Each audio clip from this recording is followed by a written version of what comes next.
Okay, welcome everybody. Thank you for joining us. It's a pleasure and a privilege to welcome Dr. Dov Zakheim. Dr. Zakheim is a senior advisor at the Center for Strategic and International Studies and senior fellow at the CNA Corporation, a federally funded think tank. Previously, he was senior vice president of the Booz Allen Hamilton, where he led the firm's support of U.S. combatant commanders worldwide. He has an amazingly impressive resume and biography, but let me just focus on the piece that relates to our lecture today. And that is that Dr. Zakheim has lectured on Jewish themes for over 2 decades in the Kent Mill Synagogue. And I just want to say that I know there are a lot of Canadians on this call, but the few Washingtonians here, and that might be myself and Dr. Zakheim, we deserve a shout out today, and it's a pleasure to have. I know you're in New Hampshire, but it's a pleasure to be able to welcome you to the Torah in Motion 929 series, and to give a shout out to the Kent Mill Synagogue. And most importantly, Dr. Zakheim's most recent book is Nechemiya, Statesman and Sage, which was published by Koren Maggid Books in 2016, and it's based on lectures that he gave at the Kent Mill Synagogue. Without further ado, it's a pleasure and an honor to introduce and to welcome Dr. Rabbi Dov Zakheim. Well, thank you very much. I don't call myself rabbi very often.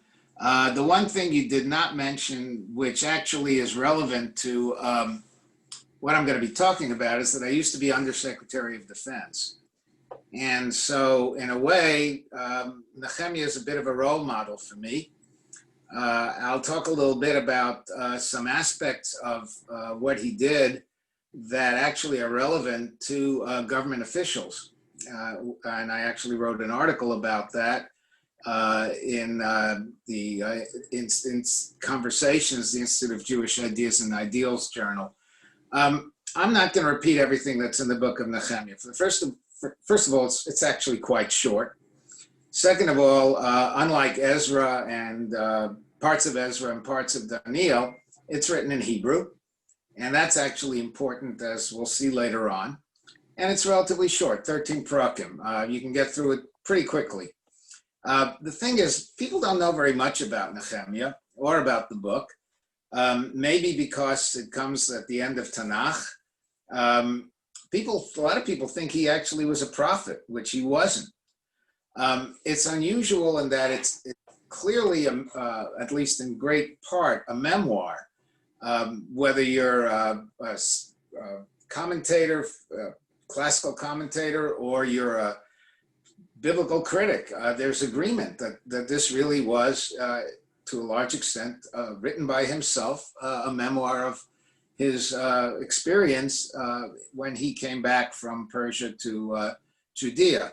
And so it makes it interesting in that you get a sense of what was going inside the guy's head. That's not very common. Most of what we read about in Tanach is either prophecies or third-person tales, stories. We don't really get someone saying much about himself. Moshe Rabbeinu, I guess you could say, is an exception. But even then, he's just, he's not really, you don't necessarily get into his psychology as much as I think you might in this case. I tend, because I'm not going to talk directly to the book itself, as I say, you can go through it pretty quickly. I want to talk about the book as a model for some contemporary issues, both Jewish and secular. And on the secular side, a lot of it really draws on my own experience in the national security world, which I've been in for some 40-odd years. This man was a statesman and a sage. He was truly somebody who was knowledgeable in things Jewish. The Talmud actually says he was a member of the Anshe Knesset Agdola, the Great Assembly. Kind of hard to actually square that with chronology. Most everyone thinks that he's a 5th century individual coming into Jerusalem around 445 BCE. That is clearly doesn't square with the Great Assembly at all. But in any event, that gives you an indication of his Torah knowledge, and of course his behaviors likewise demonstrated a real knowledge of Torah. In fact, some of his rulings became what we now call derabbanans, rabbinical injunctions. There are lots of parallels in this book and in the background to the book between the early history of Palestine, now Israel, in the early 20th century, and what's in this book. Give you a few examples. Judea was under the suzerainty of a great power, Persia. Palestine was a mandate of the British, which was then the world's leading power. There was opposition to Jews arriving. In the case of, we all know of what happened in Palestine, it was the same thing in the time of Nechemiya, the time of Ezra, and even before then. Everybody remembers Cyrus the Great permitting the Jews to build the temple. Most people don't remember that he then basically put a halt to it. And it wasn't really started again until the time of Darius, who was the king once after Cyrus. There was Cambyses in between. We know that according to the rabbis, Haman was one of the leaders of those who opposed the return to Judea. And of course, he tried to exterminate the Jews. And in the case of the Mufti of Jerusalem, he was in cahoots with Hitler to do the exact same thing. And then you have the case of Nechemiya himself, a government official, a senior government official, coming in as governor of Judea. And in the early 20th century, in around 1920, Sir Herbert Samuel, a traditional Jew, becomes the first Jewish governor of Palestine since Nechemiya's time.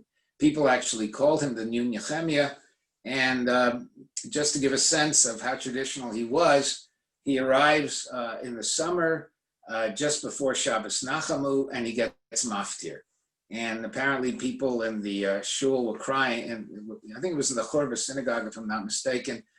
People were crying when they heard this Jewish governor back to what was then called Palestine, reading the maftir by himself. So you have quite a few parallels there. The notion that Nechemiya was a member of the Anshe Knesset Gdola, actually, it's not in the Talmud itself, it's in the Targum, and then Rambam mentions it as well. As I say, the dates don't work. And also, you have the obvious fact that the Targum was written about 1,000 years after Nechemiya. Rambam, even another 400, 500 years after that. So, but basically, again, as I say, it's much more of an indication of the man's knowledge and his stature in the Jewish world as in contrast to his stature in the secular world. So what we're really talking about is somebody who is a prototype of a modern Orthodox Jew, comfortable in both worlds, a leader in both worlds. And in other respects also, he reflects a lot of what modern Orthodoxy is about. Obviously, a strong nationalist commitment to Israel. He also was a very strong advocate of speaking Hebrew. As I said, the book is in Hebrew. He pushed the language. He considered it the language that had to be spoken. But again, he must have known Persian because he was a Persian official, and I doubt very much that he spoke to the king in Hebrew. I have to say that the rabbis were really quite uncomfortable with him. He just doesn't fit the mold. He's not like Ezra, who is a pure spiritual leader. He's not, he wasn't easy to incorporate as, say, a Tanach or an Amora, because those were the ones we're talking about who were uncomfortable with him. So if you look in Sanhedrin, Daf Tzadik Gimel Amud Beis, you'll see that they say that Nechemiya didn't get his own book, and that's true. The book of Nechemiya doesn't really appear as a separate book of Tanach until the Middle Ages. And the rabbis say the reason that he doesn't get his own book is because he kept on writing in his book that God should remember him for all the good things he did. And the Gemara says, well, wait a minute, what's so terrible about doing that? Didn't David HaMelech do the same thing? And Rav Yosef says, well, no, David HaMelech never really belittled his predecessors, but Nechemiya at one point talks about what he did, that he was generous to people and spent his own money instead of taxing them, unlike my predecessors. And so Rav Yosef says because he dissed his predecessors, that's why asking for credit for himself was really not a thing he should have done, and he got punished by not having his own book. It sounds a little cute to me. I think that the difference between him and David HaMelech isn't all that great, and when you think about some of David HaMelech's other activities, such as with Bathsheba, you really have to wonder why the rabbis were so down on Nechemiya. And I can only speculate that he just wasn't, he wasn't the kind of person that they could easily get their arms around. I mean, they had enough trouble with Rabbi Yehuda Nasi, but he was different in that he wasn't a Roman official. He was a friend, they said, of the emperor. That's different. But this is a man who was an official in a non-Jewish government.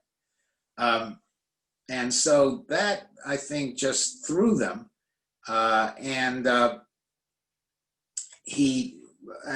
for that reason, I think they were sort of ambivalent about him. Now, one other thing that I think is very important to bear in mind, because he was a government official, there's a real difference between a government official and a government advisor. We've had lots of Jews who were advisors to governments throughout history. You can think of Abarbanel, for instance, who never held a formal ministry. You can think of many of the Shtadlanim in the Middle Ages. There were always advisors to the king or the ruling monarch, but they weren't officials. And the difference between an official and an advisor is an advisor can influence and may have tremendous influence, but still it's influence. An official actually can make things happen. And that was really important because the cupbearer, which is what his official position was far more than just a person who tasted the wine to be sure that the king wouldn't be poisoned. It was, frankly, throughout the ancient Persian world, one of the most powerful positions in government. And so this was a man who had power in his own right. And that's unusual for Jews in later times. Now, again, he wasn't a total exception. There are others who were like that. For instance, Shmuel HaNagid was in the time of Grenada, which was then a Moorish, I guess, state in Spain, was a general. And by definition, a very powerful individual. Chizda Shaprut was a kind of foreign minister. So you have them, but it wasn't common. And that makes a very big difference because of what we then read about in terms of what Nechemiya was able to do. Now, Nechemiya was a scion of an important Jewish family. That was valuable in the ancient world, just like it is today. For better or for worse, important Jewish families carry a lot more clout than non-important Jewish families. We see that in modern times. His family apparently was buried in Jerusalem. But his father's name, Chachaliah, seems to suggest that, frankly, that they lived in Egypt. So they were doing what contemporary Jews still do today. You may live in the Galut, but you want to be buried in Har HaMenuchot or somewhere else in Israel to be closer to the time when Mashiach comes and you don't have to make a long commute. The story actually begins in the very beginning of Perek Aleph. He meets a fellow named Hanani. Now he writes Hanani as his brother. Some people say it's his cousin. Some people say it's just a term. But it looks like it may have been his brother. And he's outside the citadel of Shushan, of Susa, which is one of the royal capitals. Nowadays, we only have one capital. There are a couple of countries like Bolivia, La Paz and Sucre, a couple of countries that'll have more than one, but by and large, most countries have one capital. Not the case with a lot of empires, actually. There were summer capitals, winter capitals. We even have our own summer White Houses and winter White Houses and so on. So Shushan was one of these capitals, and he's outside the wall. Why he's there, it's not clear, but Josephus says that he hears these people speaking Hebrew. Now, if you've ever been to an airport just about anywhere in the world, you will hear people speaking Hebrew today. And if you're like me, you may not go over to them like Nechemiya went over to these folks, but your ears will perk up. And if you understand Hebrew, it can get kind of interesting. So Nechemiya, according to Josephus, hears these folks speaking Hebrew. And there's only one place they could be coming from, which is Judea. So he asks them about the state of Israel, about the state of the people who never left and who seem to be downtrodden, and just what's going on. And they tell him that the place is in ruins, Jerusalem that is, it's vulnerable to attack, and Nechemiya is basically devastated. And the last words of this parak are, oh, by the way, I was cupbearer to the king. Now, as I say, being cupbearer to the king isn't just an oh, by the way. It's a risky job, because if somebody is trying to poison the king, and they were always trying to do that in the ancient world, you're going to go first. But on the other hand, you are going to be very powerful. Now, there's an obvious question. How can he taste the wine? It wasn't kosher, since in those days they didn't serve kedem to the king. And so the answer is that he was exempt. The rabbis say this. And why was he exempt? Because he was a government official. And the rabbis, it's a straightforward psak, straightforward ruling. Government service exempts a person from rabbinical law. I've written an article about that. You can find it in Conversations, which was put out by the Institute of Jewish Ideas and Ideals. It's been used by a number of Orthodox officials. Again, if you're a consultant to the government, that doesn't count. There are issues as to how far down you can be when it doesn't count. What does it mean to be a government official? In any event, he was senior enough to qualify on all counts. And so he got the exemption. And in fact, later poskim have found other exemptions when, again, you are in government service. How did he get the job? Cupbearers normally were drawn from the Persian elite. But the trouble was, there was a thing called palace intrigue. I can tell you, palace intrigue applies even when you're in a government like the American government. I recall from my days over in the Defense Department, I was senior enough to see quite a lot of backstabbing, and it goes on all the time. So nothing new about that. But one thing that was different was that in those days, intrigue usually could mean the death of the king, the death of the emperor. You think of all the Roman emperors that were assassinated, not just Caligula, but Caracalla, a whole bunch of others. One way to avoid being assassinated and have senior officials is to have them who weren't likely to take over under any circumstances. And that, of course, applied to Jews. Jews weren't likely to become the emperors of Persia. And so it may well be that Nechemiya's prominence as a scion of a very important family, his ability to probably converse in Persian, he must have known the ways of the court, and the fact that he was a Jew made him attractive to the ruler. And of course, you can go back to Yosef and see the same thing. You can go to Mordechai and see the same thing. Again, Shmuel Nagid, Chizayim Shaprut, same sort of thing. And again, you can, this loyalty when you're not being a threat is very, very important. You can look at Josh Bolton or Jack Lew or Rahm Emanuel, chiefs of staff to the president. They're not going to undermine the president. They're going to be loyal. They're not a threat. And by the way, they're not looking to become president after the president.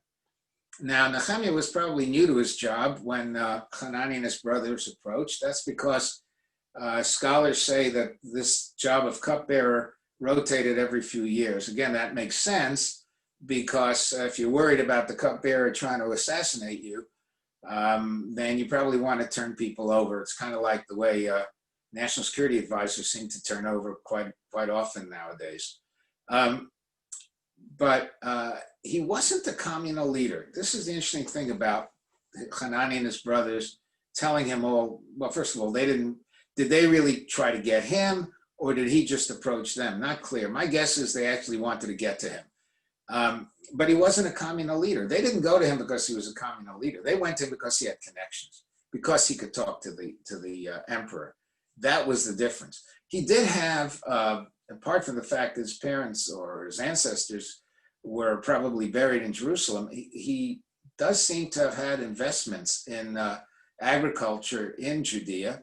He makes some comments later on in the book about how he forgave people's debts to him. Well, how were they in debt to him? When did he lend them the money? Obviously, he must have lent the money through intermediaries to people in Judea, and they, like many of the others that we'll talk about, they fell into debt and were exploited by those who, their creditors, and he forgave the debts. So he had connections, clearly. And they figured he would raise the matter with the king. Now, at the beginning of this first parak, if you take a look, you'll see that all this is taking place in Kislev. So this is when he finds out that things are not good in Jerusalem. But at the beginning of the second parak, you see that he speaks to the king only in Nisan. So what's going on here? What's the 5 months, the difference? You know, why didn't he speak to him in Teves or Shvat, Adar? 4 months difference. Why? Well, it may well be because his king, the emperor Artaxerxes, was convinced by the enemies of the Jews that they were a security threat. In a way, that was Haman's argument too. If you look in the book of Ezra, you see this. They said that the Jews were basically rebellious. Haman basically says to Achashverosh, look, these people aren't like anybody else. They're different. And what does difference mean? Difference means that you don't really have the same loyalty. Because if you had the same loyalty, you really wouldn't be different. And Artaxerxes had ordered a stop to the construction of Jerusalem's walls, which, by the way, was one of the reasons why it was so vulnerable. It was also underpopulated, as we'll see.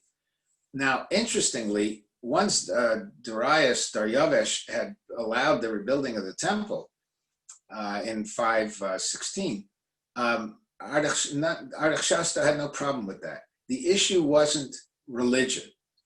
That's why he didn't mind Ezra's mission either. It was all about Persian security. Remember, if you read Herodotus, you know that the Persians and the Greeks were always fighting with each other. Alexander defeated Xerxes. We know, and that was, of course, 100 years later, but they were fighting all the way through, constantly. So for the Persian and Jerusalem, Israel, as it's always been, is a border country between empires, between the Assyrian Empire and Egypt, between the Babylonian Empire and Egypt, between the Turkish Empire and the British in Egypt, the Ottoman Empire and the British. And so here it was a kind of a border country between the Persian Empire and the Greeks. So this was all about national security. But that makes Nechemiya's situation more complicated. How does he go to the king and lobby for rebuilding the walls of Jerusalem if the whole issue is one of national security and rebellion? And so if you look in the first two prakim, you'll see that he constantly is praying to Hashem. He's also fasting. Probably took several months because he was depressed. He didn't know what to do. He didn't know how to get around this problem. He fasts, he prays, and he just doesn't know how to go to the king. And of course, you have to go to the king smiling. Everything has to be wonderful and good. And that didn't help either. But timing is everything. And at the beginning of the second parak, you see that Nechemiya he can't hide it anymore. He's down in the mouth. The king asks him what's wrong, and initially Nechemiya is nervous because he doesn't want the king to suspect him of any kind of insurrection or plot or anything like that. So he's prays again, but he lays out his troubles, and he asks to go to the province and to rebuild the city of his ancestors' graves. So he puts it not in terms of rebuilding just to rebuild, but this is my ancestors' graves. The Persians were also respectful of ancestors' graves. Most ancient Middle Eastern peoples were. So that eased the problem for him. And he doesn't mention Jerusalem at all. Sometimes when you're talking, they always ask you to tell the whole truth because you can tell partial truths. And partial truth doesn't mean you're lying. You're just not telling the whole truth. And he didn't tell the whole truth. He didn't say, I want to go to Jerusalem. He doesn't mention Jerusalem at all. He says, I'm going to the place where my ancestors were buried.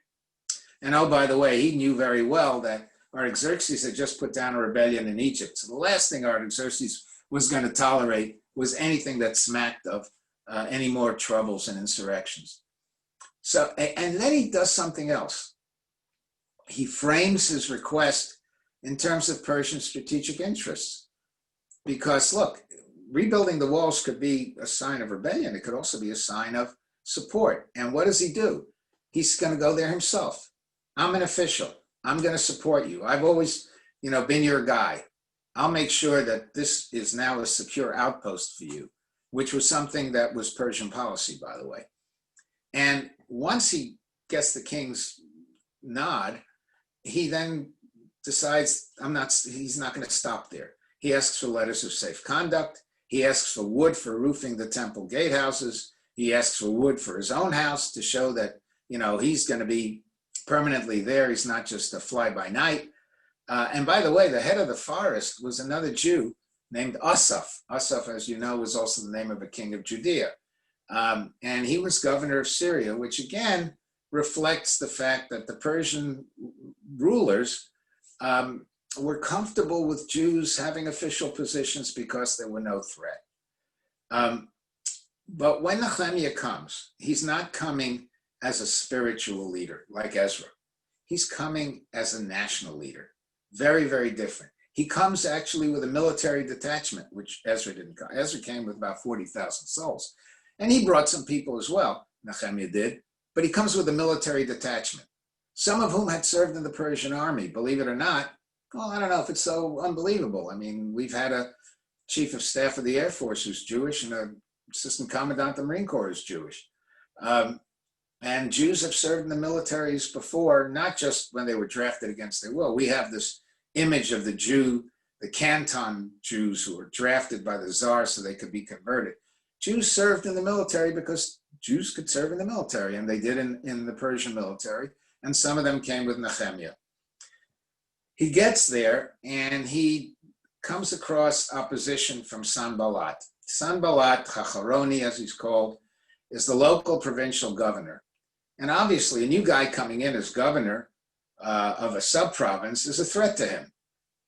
And Sanballat appears to have descended from the Samaritans. The Samaritans, as you know, were people who sort of converted, but the Jews, Gerei Arayos, as they're called, the Jews never accepted them, still haven't accepted them. But he was already set up as governor, and he and his family and many of the Jewish elites had intermarried. They'd come to terms with this particular man, this particular set of rulers, and the Jewish elites, they may have prayed the same way as the poorer Jews, but it was much more superficial. And opposition from locals isn't unusual. I mentioned the Palestinians already, but opposition from your own elites is not unusual either. Think, if you saw Braveheart, I mean, who sells Wallace out? The Scottish rebel. It's the Scottish nobles who cut a deal with the Brits, with the English.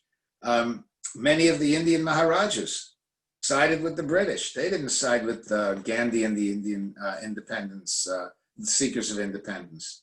And even if you look at the American Revolutionary War, a lot of people say it was really a civil war between Tories and the people we call patriots. Well, the Tories were the people who sided with the colonial governors, with the British. So you're talking about a much more complex kind of setup.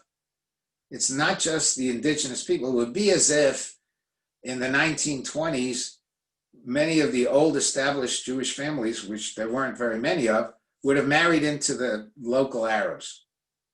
Now, we didn't have that in the 20s. We've never had that in the 20th and 21st centuries. But there they had it, and it really makes a difference.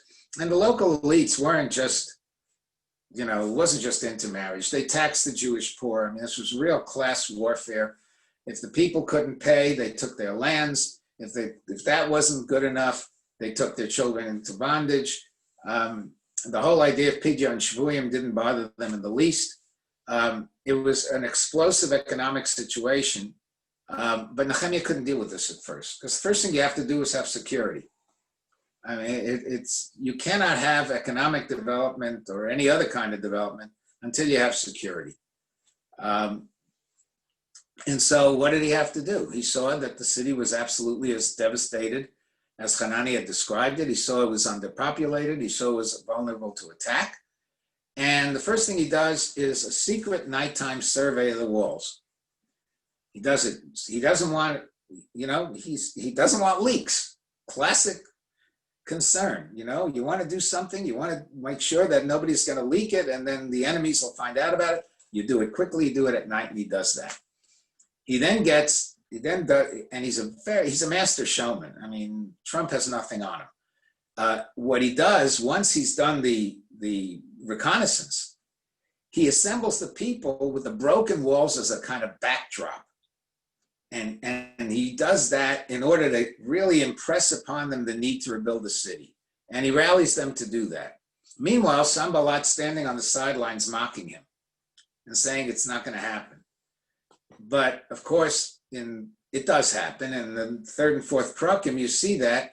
And the way he works to get the people to build the wall is he gets people to build where they're in front of their own homes, or where their homes would have been.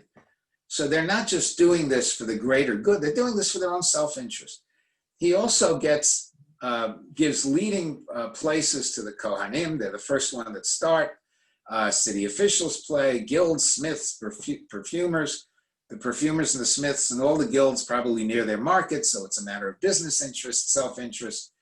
And he not only gets men to do this, he also has women doing it.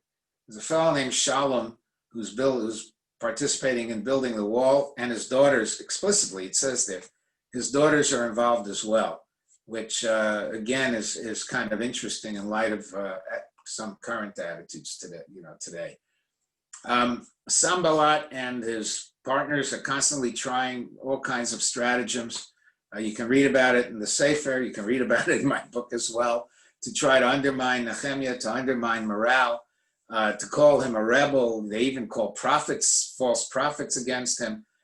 They try to set him up, all kinds of stuff. He doesn't care.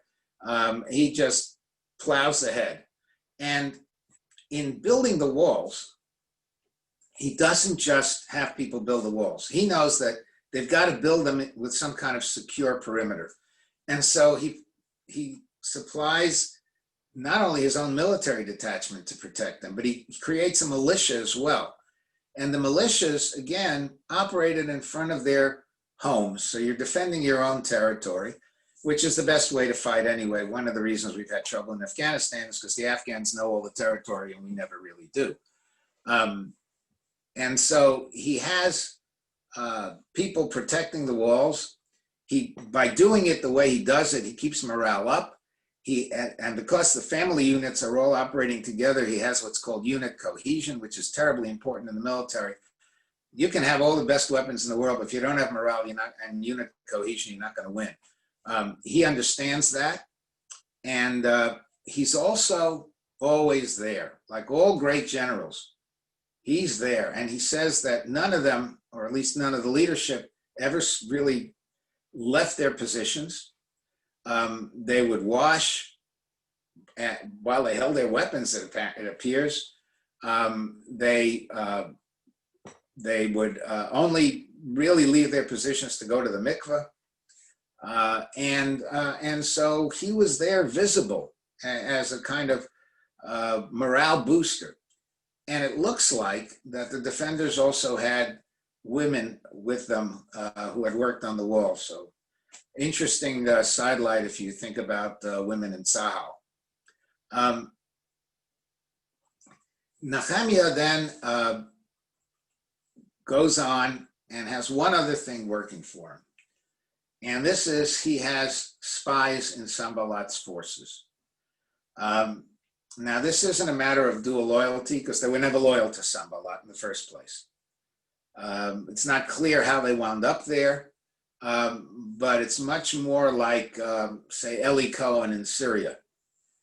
People who just are able to provide Nechemiya with the intel, as we would call it, to see what Sanballat was up to. So if you look at this net effect, you've got a militia to protect the walls and allow the walls to be completed quickly. You deter Sanballat from an attack.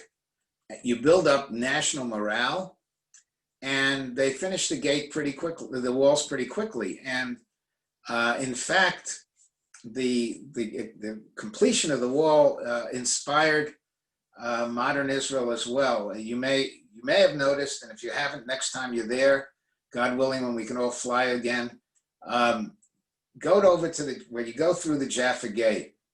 Look up to the left of the gate, and there's an inscription on the wall that is only in Hebrew and in Arabic, not in English or French or anything else.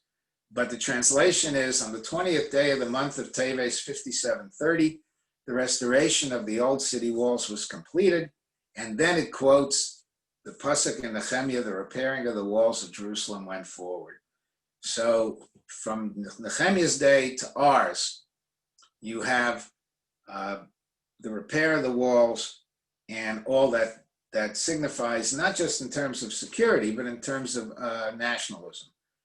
Perek Hey, the fifth Perek, now talks about what happens when people feel secure. That's when social schisms erupt. The poor went nuts. They became a mob. They were rallying against the rich people, and as I said, who had exploited them. Now, Nechemiya is very different from Ezra. Ezra, when he was dealing with intermarriage, tore out his own hair. Nechemiya doesn't do stuff like that.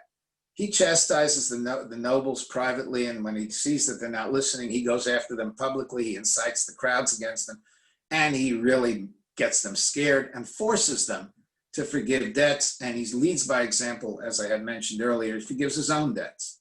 He also did some other things that were quite unusual.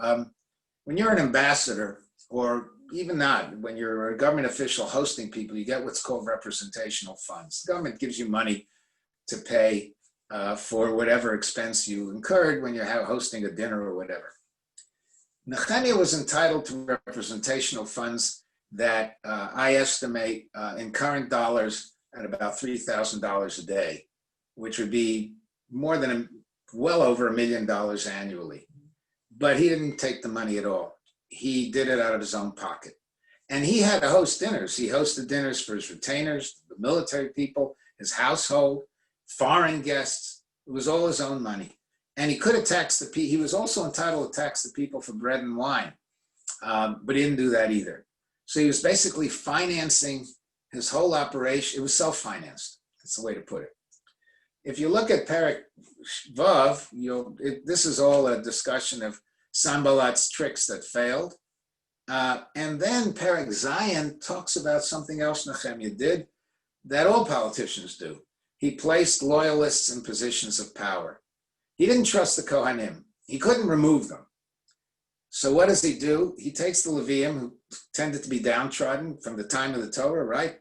Gera Yasam Levi, right? It's always the Levium are like like proselytes, like orphans. I mean, they're the lowest of the low, as it were.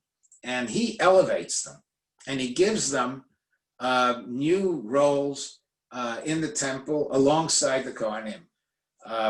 And so he empowers his supporters. And then he puts his brother Hanani as co-leader of the contingent of a new military unit as well, which he had set up. So he now has a few other missions. First, he's got to take a census, and there are a couple of prakim in there that are just names and you know who was there and who got counted. He's got an issue with the counting. What do you do about Kohanim who can't prove they're Kohanim? Nowadays, people would say, well, you ain't a Kohen, you can't prove it. He was a little different. He said, okay, if you can't prove it, then what I'm going to do is I'm going to prevent you from getting any of the matnos kahuna that you get in the temple, in the Beis Hamikdash. But you're allowed to get Meiser. It was a compromise, a straight up compromise. And of course, those Kohanim became loyal to him. He also developed, and you'll see this in Perek Yud, the first true constitution. People sometimes say the Torah is our constitution, but he went beyond the Torah. And he dealt with things like Bikurim. Now, Bikurim are supposed to be the 5 minim, olives, figs, vines, pomegranates, date palms. He extends it to all fruit. He prohibits trade on Shabbos and the Chagim, which actually is not a biblical prohibition. It's a rabbinical prohibition because it's his prohibition. He bans acquiring produce brought to the Jerusalem market on Shabbat and Chagim. Same thing. It's a rabbinical prohibition because he did it. But one thing he doesn't do, and it's kind of like the compromise on the Kohanim. Unlike Ezra, he doesn't try to break up intermarried families. Instead, what he does is he says, if you're married to somebody who's not Jewish, teach the kids Hebrew, bring them up as Jewish, but don't let your kids marry out. So he essentially says, I've grandfathered everybody who's married out so far. Ezra failed when he tried to do what he could do. It turns out Nechemiya didn't succeed either. What happened is when he goes back to Persia, and when he comes back, he finds that the intermarriage and other things as well had taken a hit once more. In Perek Yud Aleph, by the way, he takes a census. It's kind of interesting that he does that because we know in Malachim, in Shmuel rather, that when King David took a census, the Jews were punished, and we don't take a census. He did, and the reason he did was, I mentioned already, the undocumented Kohanim, but that wasn't the reason he had the census. The reason he had a census was Yerushalayim was underpopulated, and he had to essentially draft people to move back. And so he did that, and it was in the course of that he also ruled on the Kohanim. Now, Perek Yud Beis, he threw a big gala. They dedicate the wall, the city wall, and you can read about it in the Tanach. It's very impressive. He also had earlier on in Perek Ches, he had Ezra actually speak to the community. He had no problem with Ezra taking the religious lead. But somebody's on the phone, I'm sorry. There was clearly friction between the two men, but the friction seems to have been kept under control, and so Ezra was able to be the religious leader that he was. Nechemiya had promised the king he was going to go back, and he goes back, and we don't know how long he stayed back in Persia. Probably the better part of a year, and he comes back. He comes back as governor, back to Judea. Now, was his term extended? Was it renewed? We don't really know, but he's really upset by what he sees, especially the intermarriage. The son of the high priest Eliashiv, the Kohen Gadol, married out too. And one of Sanballat's henchmen, Tovia, who was from a prominent family, got himself a room inside the Beis Hamikdash. The traditional elite had come back. They assumed Nechemiya was going to stay in Persia, and they basically went right back to their bad ways. And they violated Shabbos again. They would tread wine presses. They would load grain onto donkeys. They'd bring them to Jerusalem for sale. None of these things, by the way, are deraisas. They're not biblical violations. These were Nechemiya's rulings that were rabbinical rulings, and they just ignored them now that he'd left. Also, non-Jews were selling goods on Shabbos. Well, he literally went berserk. He expels Tovia. He restores the Shabbos laws. He blames the senior officials for messing up. And oh, by the way, that's interesting too. The habit usually is to blame the junior-most person as the fall guy. He doesn't do that. He goes after the senior people who are responsible. The buck stops with them. And as for the intermarriage, he's furious that they're speaking languages other than Hebrew. They seem to have spoken hybrid languages, mixtures of Hebrew with a local dialect, kind of like Yiddish or Ladino. He insists on pure Hebrew, which I think is a lesson for our times. He beat those who married out. He tore out their hair, not the other way around, tearing out his own. And he lectured them on his sins.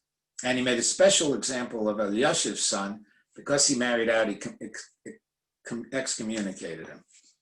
And all of a sudden, the memoir ends. We don't know what happens to him in the end. Does he stay in Judea? Does he go home? We just don't know.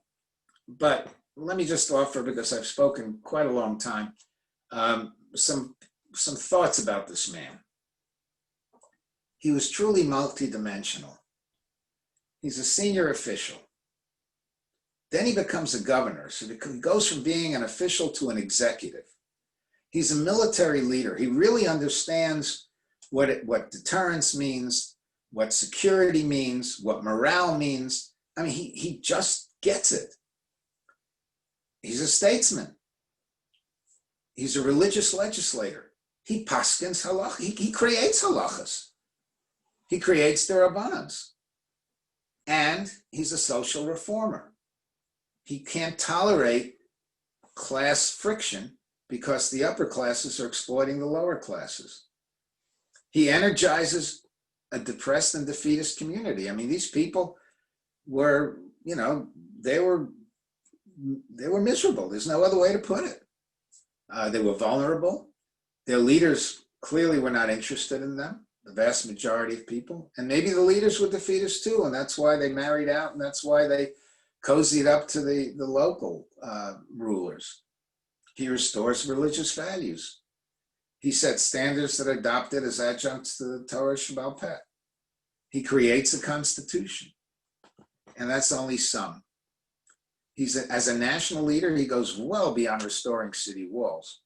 He basically converts what was or what had become a provincial backwater. It wasn't the Jerusalem of the time of the King David and his successors. It was a backwater. And he makes it the heartbeat of the nation that it's been ever since, even when Jews were subsequently exiled. He gives people, the Jewish people, a sense of nationhood, not just of religious community, of being a religious community, but of being a nation, of being a people. And the idea of the Jewish people transcends boundaries, transcends states, still with us. And as I said, he was a social reformer. I quote William Gladstone, the British Prime Minister, in my book. I say he stood with the masses and not with the classes. He did create a safety net for the needy, and he put his own money into it. He put his money where his mouth was. And again, he emphasized the importance of Hebrew, partly, maybe mostly, because language is an essential for national identity.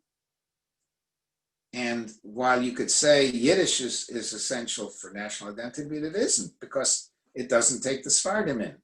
Ladino doesn't take the Ashkenazim in. But if we're all, and it certainly doesn't deal with gays that the Ethiopians speak. So if you want to have a real nation, no matter how scattered it is, you have to have a common language. It's the language of the Torah, it's the language of Tanach, it's now the language of the state of Israel. It's central to being a nation. So to close, I'll simply say this. Ezra gets credit by all accounts, from the Talmud to biblical critics, for restoring the Torah to the Jewish people. But it was Nechemiya who gave them their sense of identity and the sense of nationhood, because these are inseparable from the Torah itself. And I'll stop here.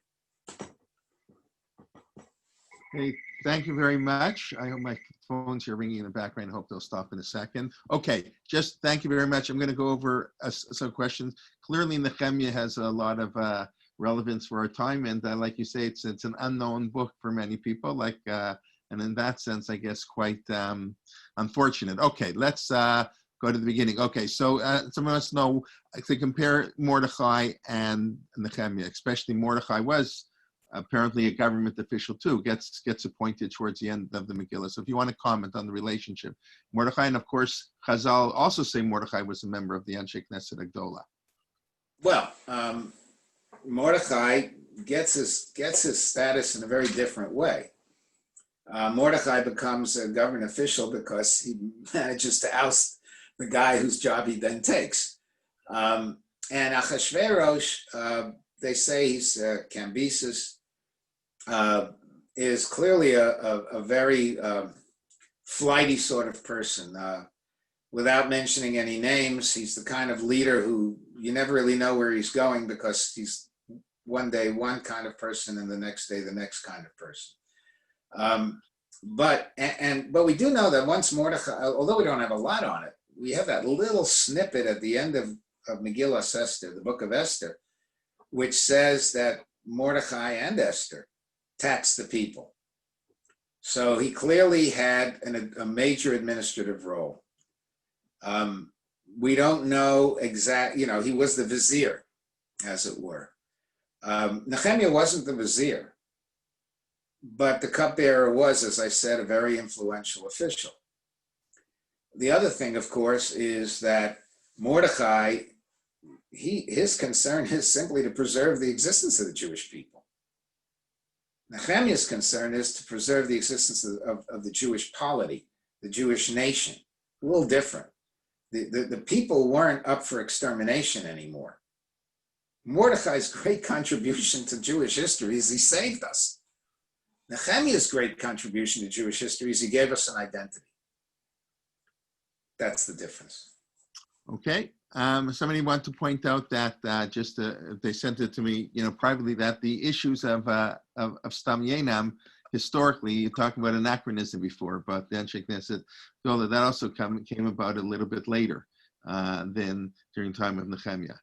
Well, but the point is the Gemara points to Nechemiya as a reason why Stam Yenam doesn't affect government officials. Obviously, when Nechemiya was dealing with it, you can always look. You can be of the opinion that the Avos kept every mitzvah in the Torah, and every told us malacha as well as Avos malacha and all that. Fine. You could also say Nechemiya did what he did, and because he did what he did, the rabbis ruled the way they did. And so, in a sense, just as the rabbis give credit to Nechemiya for certain rulings that became derabbanans, I mean, we don't do business with non-Jews on Shabbos. But Nechemiya was the one who actually introduced that. We treat it as a derabbanan. So in the same way, we could say that the exemption Nechemiya introduced as well. So it's not really an anachronism in the sense that one might think of it that way. Okay. Yeah. Okay, who are the elite in Jerusalem at that time? Nebuchadnezzar had basically exiled most of them into Babel, and we know that Ezra, the Mishnah says that Ezra brought back the lower class of people. So, well, there were. First of all, Yirmiyahu points out that not everybody left. but they were really the dregs of society. So if you look in Yirmiyahu, you know that there were people there. The question is, who are these others? Who are the wealthy? Well, it could be a variety of factors. It could be people who basically had survived and made a little money.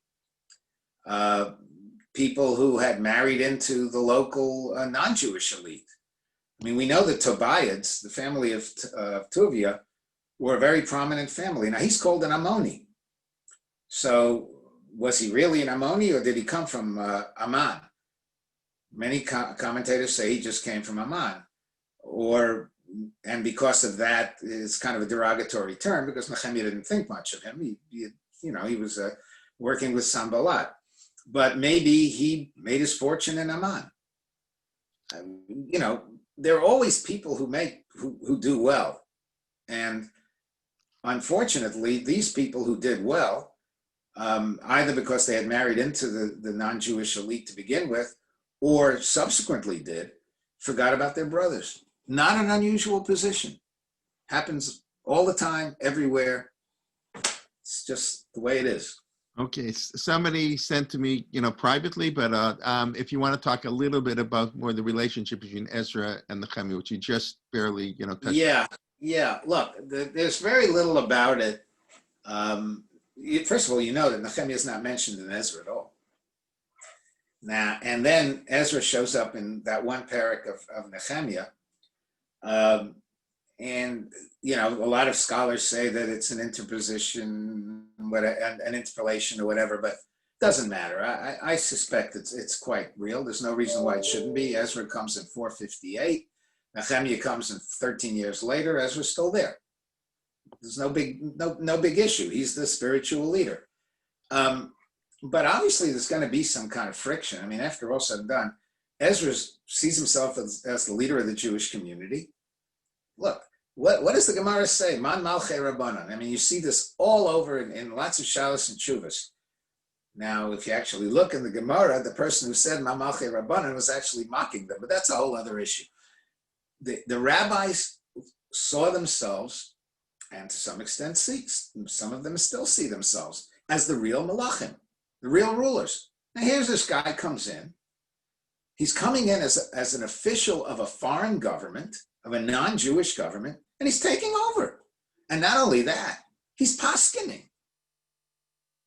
He's actually issuing religious rules. Well, who the heck is this guy? I could see where Ezra clearly resented Nechemiya's presence.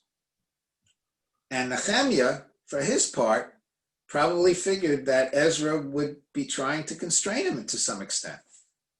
It's only natural. Can I prove it? No. Other than the fact that, how come Ezra doesn't mention Nechemiya at all? You usually don't mention people you don't like. Okay, I think I got through most of the questions. If anyone wants to add on, I want to thank you once again for bringing back your insights, what you spoke back in June about your experience in the Defense Department and now putting in the practice book in Nechemiya. And I see, of course, the relationship between the old and the new, Yashan Titchadesh. I want to thank you very much. Our last. Let me conclude then, if we're concluding with just this, if I may. This is a man who was a great Jewish hero. One of the things about Jewish heroes, certainly in Tanach, is we find it hard to model ourselves on them. King David HaMelech, Shlomo HaMelech, not easy to model yourself after them. I don't know anybody who talks to all the animals and the birds the way Shlomo did. But Nechemiya is somebody that you can sort of see in contemporary political times. Not perfectly, but to some extent. And the fact that this is a man who is comfortable both in the Jewish world and not just an ordinary Jew, but somebody who, as they would say, steigs and learning, knows his stuff. And at the same time is a leader in the non-Jewish world. That's a model for Orthodox Jews, or at least the modern Orthodox ones. Okay, I agree. Thank you.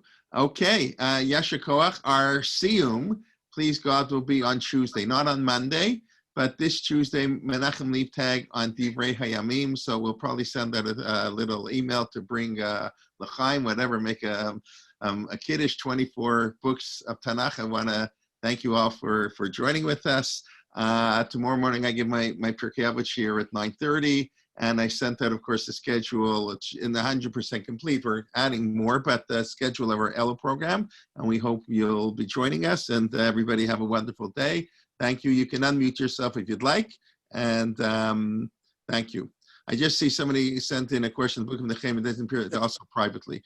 I guess they like me privately here. The book of Nechemiya doesn't appear to the Middle Ages. No, I think you just meant that Ezra as its own book. Ezra, Nechemiya is part of Ezra. Well, yeah. Let me be clear about that. When the Gemara in Sanhedrin talks about the book of Ezra, it actually says that Nechemiya finished the end of it. And what it's talking about there is primarily the book of Nechemiya. But as I said, the Gemara felt that the Nechemiya was a little too self-serving. And unlike David HaMelech, he basically said, Zichrono l'kayil tova, look at all the great things I've done. But so he didn't have his own book. And it wasn't until the Middle Ages that the book of Nechemiya, as we now know it as a separate book, actually emerged. And so you would find prior to that everybody refers to Psukim in Nechemiya as Ezra.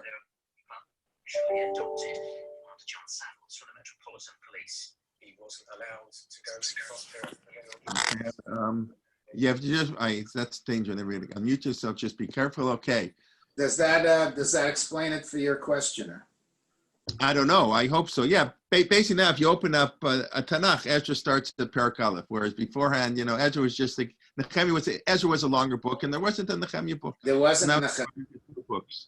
That's what I do. And of course, in the 24 books of Tanakh, Ezra and Nechemiya, of course, get counted as one.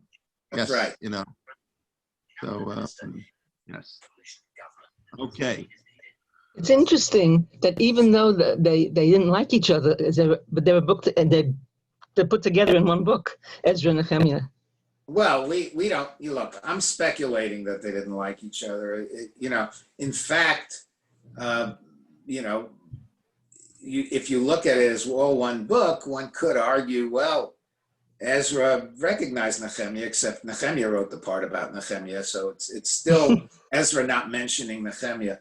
I'm just speculating that when you have two people in sort of parallel positions of power, and one of them has been established for a while, in the case of Ezra for some 13 years, and then another one shows up and claims power, you're going to see resentment, and more on the part of the person who was there. This is just natural. Who the heck are you? Where are you coming from? That kind of idea.